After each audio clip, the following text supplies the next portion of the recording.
शिवाजी महाराज की जय जय भवानी, जय शिवाजी, जय भवानी, जय शिवाजी.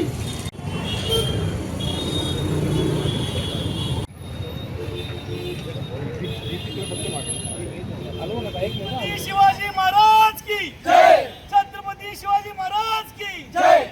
आमदार संजय गायकवाड यांनी शिवाजी कोण होता या पुस्तकाचे प्रकाशक प्रशांत आंबी यांना शिवीगाळ करत धमकी दिल्याचं प्रकरण आणि त्याचबरोबर या पुस्तकाचे जे लेखक आहेत कॉम्रेड गोविंद पानसरे यांच्याबद्दल अपमानकारक वक्तव्य केल्याबद्दल जे प्रकरण सध्या राज्यभर गाजते या प्रकरणामध्ये आता जे पानसरे प्रेमी आहेत सर्वजण आमदार संजय गायकवाड यांच्या घरावर जो मोर्चा काढणार आहेत, पुस्तक वाचनाचा कार्यक्रम करणार आहेत, त्यासाठी ते रवाना होत आहेत आणि त्याच निमित्तानं कोल्हापुरातील छत्रपती शिवाजी महाराज चौकात हे सर्व आम्ही सारे पानसरे प्रेमी एकत्र आलेले आहेत आणि या ठिकाणाहूनच ते प्रयाण करत आहेत आमदार संजय गायकवाड यांच्या घराकडे जाण्यासाठी.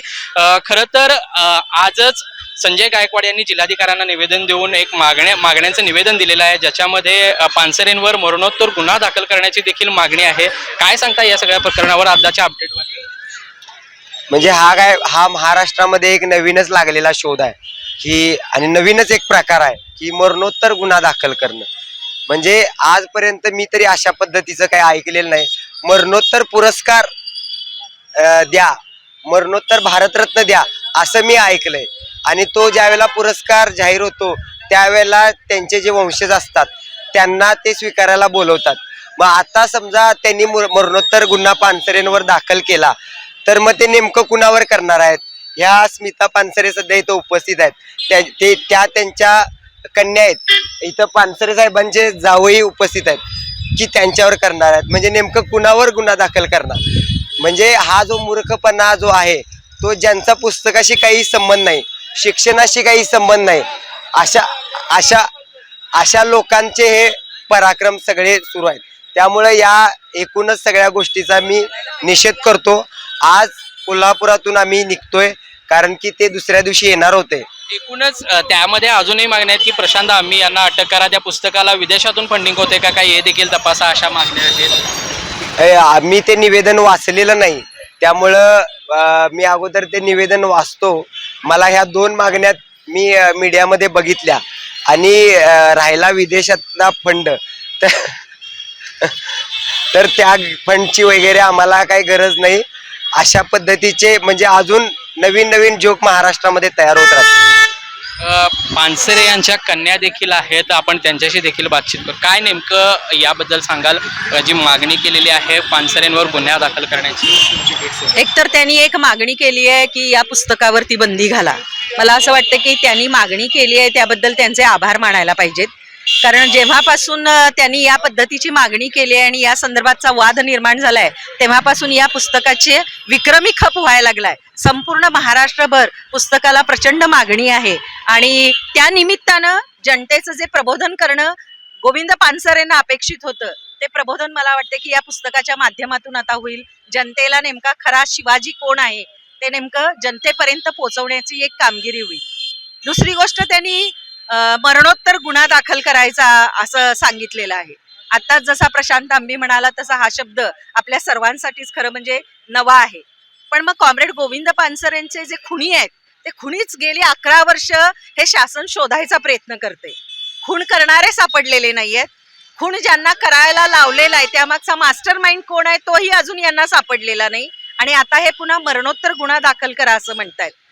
शिवाजी कोण होता असा एकेरी उल्लेख केला म्हणून गुन्हा दाखल करा असं जर ते म्हणत असतील तर मला असं वाटतं की आपले सगळे संत जे आहेत, जे साहित्यिक आहेत, ज्यांनी आता आजपर्यंत ईश्वराच्या संदर्भात, विठ्ठलाच्या संदर्भात एकेरी हक्कानं उल्लेख केलेला आहे. संत जनाबाई तर विठ्ठलाला विठ्ठलाशिवाय बोलवत नाही, माझा सखा असं म्हणतीये. मला असं वाटतं की या सगळ्यांच्यावरती सुद्धा मरणोत्तर गुन्हे दाखल करण्याची जबाबदारी आता या शासनावर येऊन पडलेली आहे. आज सकाळी देखील आंदोलन जे करण्यात आलं होतं, मुख्यमंत्र्यांचा प्रतिकात्मक पुतळा आपण जो जाळण्याचा प्रयत्न करत होता त्यावेळी देखील आंदोलन झटापट आपल्याला झालेली बघायला मिळाली, त्याबद्दल सकाळी जेव्हा आम्ही निषेध व्यक्त करायचा म्हणून आंदोलन करत होतो, खरं म्हणजे या राज्याचे मुख्यमंत्री आणि गृहमंत्री त्यांची जबाबदारी होती की आमदार संजय गायकवाडांना अटक करणं आणि त्यांच्यावर गुन्हा दाखल करा असं आम्ही सातत्यानं मागणी करतोय, पण त्यांना ते करणं जमलं नाही. आंदोलनकर्ते जेवढे होते त्याच्या 4 पट पोलीस यंत्रणा तिथं उपस्थित होती. पोलिसांनी आपलं बळ कशात दाखवलं तर आमचं आंदोलन चिरडून टाकण्यासाठी म्हणून जे जे करता येणं शक्य आहे ते त्यांनी केलं. प्रतिकात्मक केवळ आम्ही पुतळा जाळणार होतो. मग त्या पुतळा वाचवण्यासाठी त्यांनी इतका आटोकाट प्रयत्न केला, आपल्या सगळ्या बळाचा वापर केला.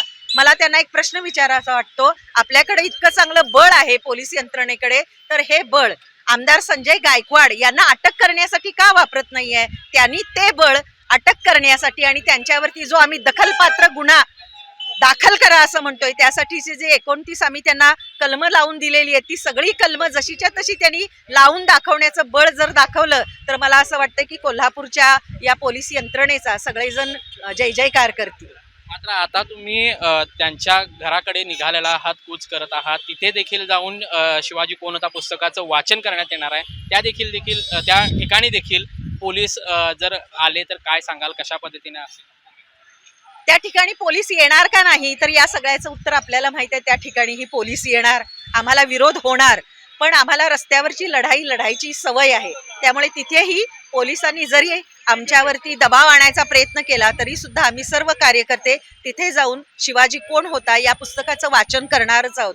त्याचबरोबर तिथल्या जनतेला म्हणजे बुलढाण्याच्या जनतेला एक प्रश्न विचारणार आहोत की असा आमदार जो शिवाजी महाराजांचा अपमान करतोय, असा आमदार जो स्त्रियांचा अपमान करतोय, या आमदाराला निवडून देण्यासाठी स्त्रियांनीही मतदान केलेलं असणार आहे. त्या सगळ्या मतदार बंधू भगिनींना, शिवप्रेमी मतदारांना एक प्रश्न विचारावासा वाटतो की असा आमदार पुन्हा आमदार म्हणून निवडून द्यावा का? आणि आता सुद्धा या आमदाराला त्याची आमदारकी टिकवून ठेवावी की मतदारांना हा अधिकार आहे. जर हा लोकप्रतिनिधी योग्य पद्धतीनं वागत नसेल तर याला परत बोलवायची गरज आहे. आणि म्हणून बुलढाण्यातल्या या सर्व मतदारांना एक आवाहन करण्यासाठी जातोय की हा आमदार त्या ठिकाणी राहायच्या लायकीचा नसेल तर त्याला परत बोलवण्याची जबाबदारी आपलीच आहे. साधारण किती जण जात आहात, कशा पद्धतीने सगळे सोबत पुस्तकं वगैरे? साधारण कार्यकर्त्यांच्या भावना तीव्र आहेत. या ठिकाणी ज्या पद्धतीनं आमदार संजय गायकवाड यांनी त्या दिवशी फोनवर ज्या पद्धतीने शिव्या घातल्या, छत्रपती शिवाजी महाराजांचा अवमान केला, पानसरेंचा अवमान केलेला आहे, पानसरेंना शिव्या घातलेल्या आहेत आणि आमच्या स्त्रियांचा सुद्धा त्यांनी अवमान केलेला आहे. आणि अशा परिस्थितीमध्ये कोल्हापूरमध्ये खूप तीव्र भावना आहेत. त्याच्यामुळं आज कोल्हापूरातून शेकडो कार्यकर्ते आम्ही बुलढाण्याला जातोय आणि त्या ठिकाणी बुलढाण्यामध्ये जाऊन सुद्धा कोल्हापूरकर काय आहेत, कोल्हापूर खरंच पुरोगामी कसं आहे हे दाखवण्याचा प्रयत्न आम्ही त्या ठिकाणी करणार आहोत. तिथे बुलढाण्यामध्ये जाऊन कशा पद्धतीने आंदोलन असणार आहे किंवा पुस्तकाचं वाचन असणार आहे, काय सांगा?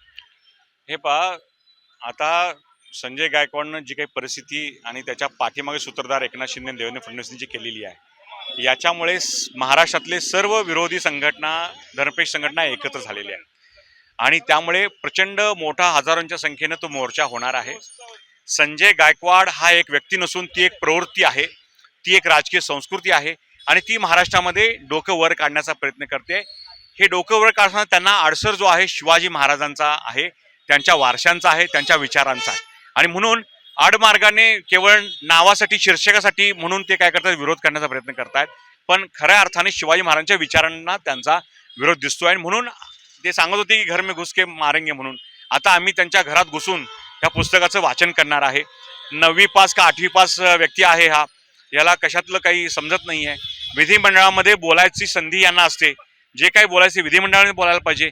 यांचं काम नाही आहे की कुणाला उठायचं रात्री 12 वाजता फोन करून धमक्या द्यायच्या आणि त्यामुळे सुपारी बहादर असे लोक यांचा आमदारकीचा राजीनामा घेण्यासाठी उद्याचं आंदोलन असणार आहे आणि ते जर राजीनामा देत नसतील तर गृहमंत्र्यांनीच राजीनामा द्यावा, कारण महाराष्ट्र पूर्णपणे पेटवल्याचं काम हे जे अनाजी पंत आहेत हे अनाजी पंत करतायत आणि केवळ माफी मागितली विषय संपला असं जे एकनाथ शिंदे सांगतायत ते हे खऱ्या अर्थाने तू मारल्यासारखं मी रडल्यासारखं असं हे नाटक सुरू आहे आणि त्यांचाही राजीनामा येणाऱ्या काळामध्ये महाराष्ट्रातील जनता मागेल. अशा मोठं आंदोलन उभा राहील आणि या येणाऱ्या 4-5 दिवसामध्ये कोल्हापूरमध्ये शिवाजी महाराज सन्मान परिषद मोठ्या स्वरूपात महाराष्ट्रातले मोठे विचारून आम्ही घेणार आहोत.